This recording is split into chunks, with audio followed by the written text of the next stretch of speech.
What's poppin' YouTube? It's your girl Kyra and I'm back with another video. So pretty much hope if I can I'll include the clip of me putting on my foot mask. If not, I put it on mute and talk over it because I had the fan going and it's probably loud because it's circulating like right next to the mic. This is the Aveeno foot mask. It's under $4 at Walmart. I highly recommend it if you're in between pedicures. It'll get you right. So I want to give y'all a story time about my most recent situationship entanglement, but again, it's still fresh. The last incident was Tuesday. I got it next Friday.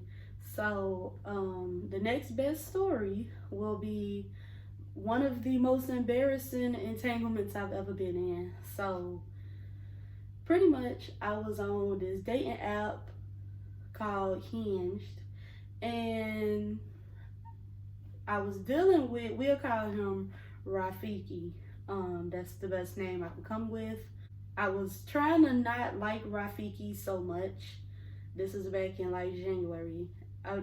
It was a lot going on in January because, oh, this story is all over the place. Okay. In January, I went on vacation with my ex baby daddy. I talked about him on this channel before. It was the whole situation with the cell phone that he thought was waterproof. Go back, check out that story time. In January, I was dating him.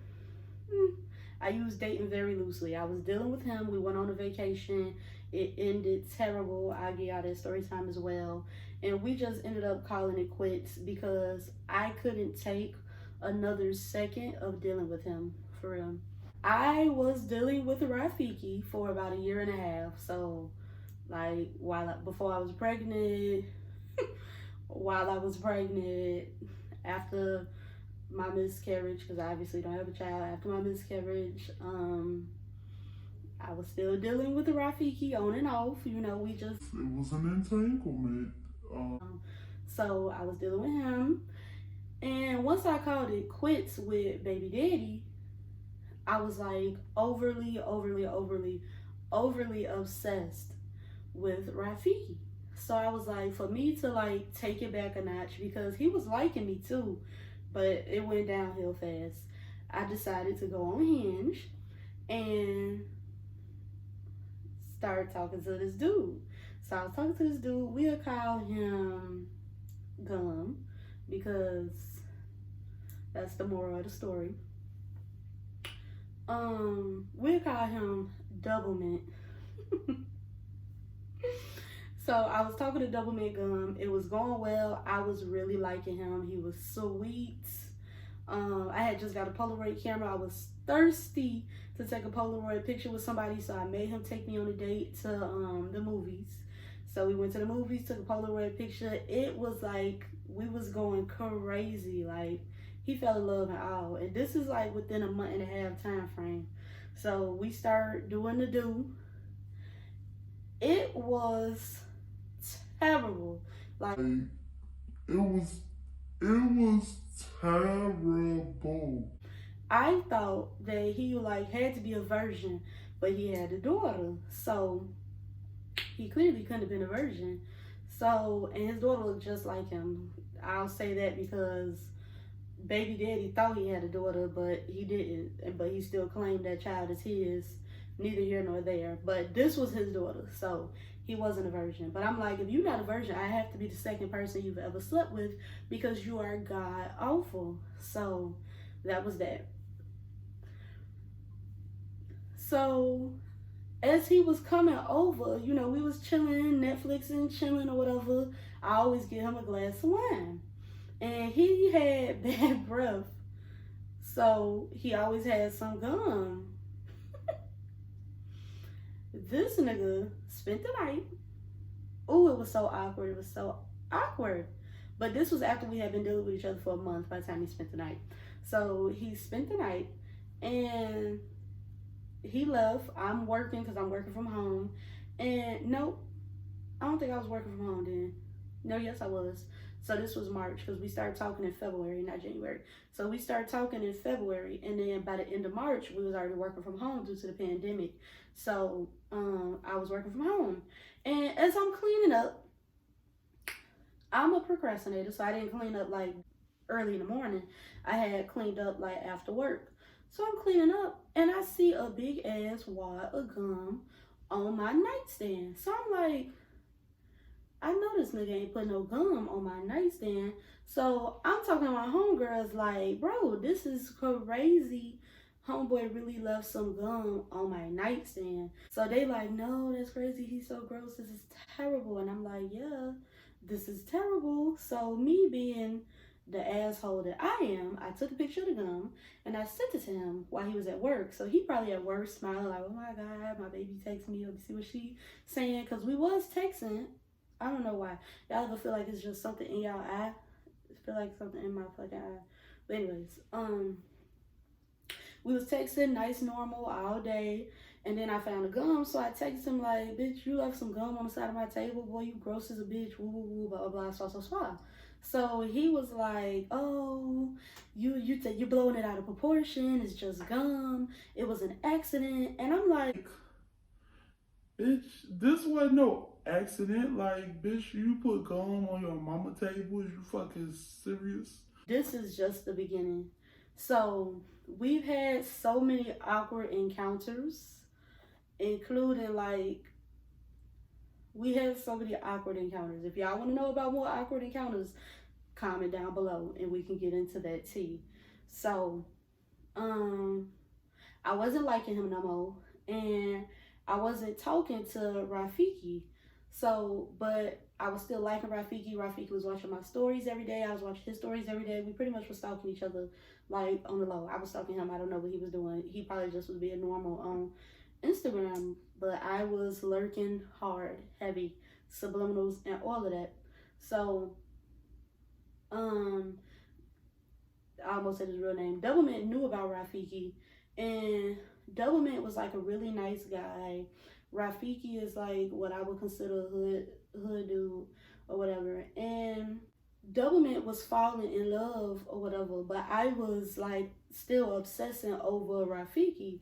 So me and Doublemint took a little break because I don't like you. You left gum on my table, like, and I like the other way.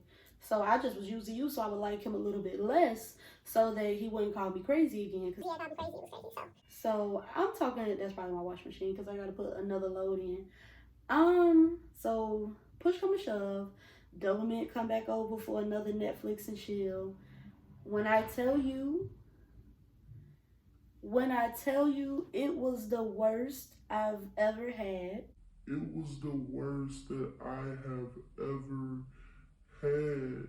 And I didn't know what to do. Like, sometimes, I don't know, ladies, if you got a vagina, your vagina just get mad at somebody.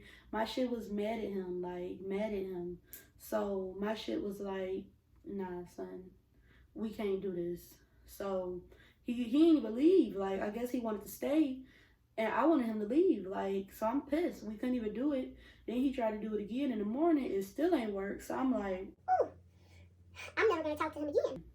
So he left that next morning early, breath on 177 million.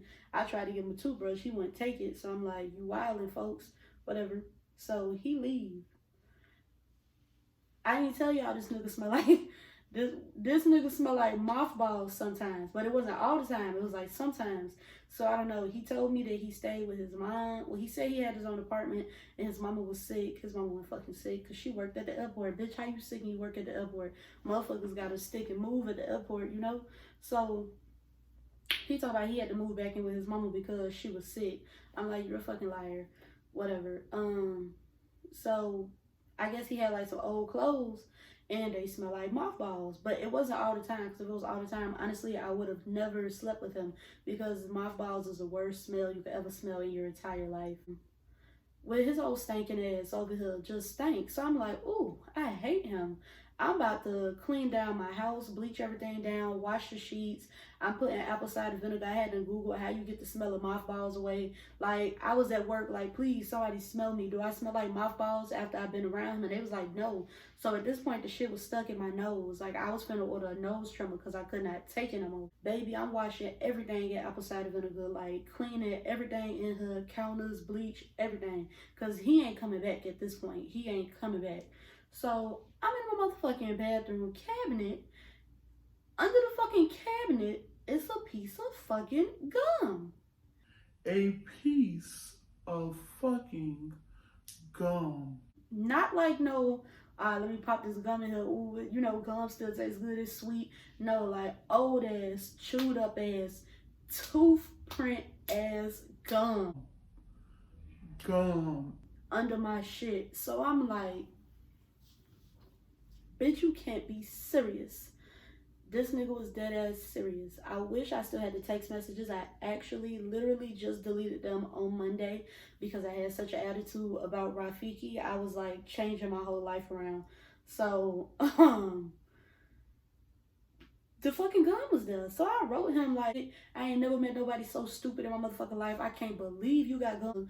I mean, under my motherfucking cabinet. Like, you have to be like mentally ill. Like, it has to be something wrong with you. This is what I'm telling him. Like, it has to be something wrong with you, because what adult grown ass man would chew up some gum and put it on a bitch nightstand? Okay, we drinking wine, we doing what we doing, you sit it to the side, you thought you put it in some paper, I don't know what happened, but bitch, under my cabinet, bitch, you walked in there, opened the cabinet. Ooh, I just thought about something else dumb he did. It just makes me sick to my stomach that I ever talked to him. Anyways, I'm distracted. So you walked in my bedroom, shut the door, opened my cabinet. Why was you going through my cabinets? Opened my cabinet, put a chewed up piece of gum in there, and took like a bottle of Awesome or Clorox or something and set it on top. Set it on top? So he set it on top. So I going in, motherfucker hit me with the, what makes you think it was me?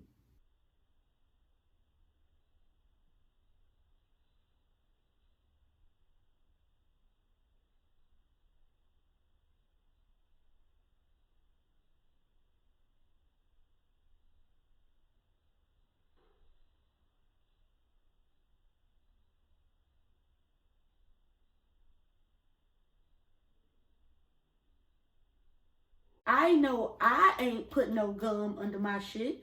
I don't even like gum. When I chew gum, I chew half a piece of gum because I don't even want all that shit in my mouth.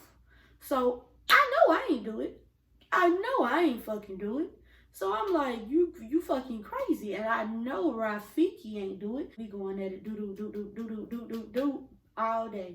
Like for an hour. I'm going in. And he dead ass was blowed. And didn't, no, he apologized, but he only apologized because I was going in. He ain't seen nothing wrong with it.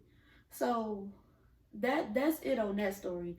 I ain't never see him again after that day that I found that gum. And bitch, every time I opened that cabinet for 2 weeks, all I could smell was mothballs. That shit pissed me off so bad because I don't know like how it got stuck in there. Was it in my nose? Was I making it up? I don't know.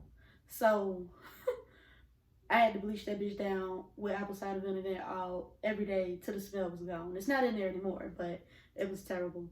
And then about a month and a half later, after that, like May, early May, I'm bored. I'm like, let me be on somebody's phone. So I called him like, what's up, friend?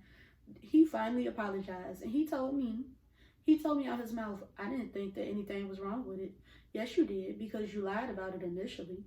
But whatever. He told me, I ain't think nothing was wrong with it until I told my homeboy at work, and my homeboy at work told me I was disgusting. So then I was like, oh, I must be disgusting. Bitch, I hate to go to your mama house. And I hate to go to your house when you get your own house. That was that on that story, y'all. If y'all want some more tea on him, comment down below and let me know, you know, and I can drop some more tea on him. Make sure you like, comment, and subscribe. I appreciate y'all as always. And I'll catch y'all on the next one.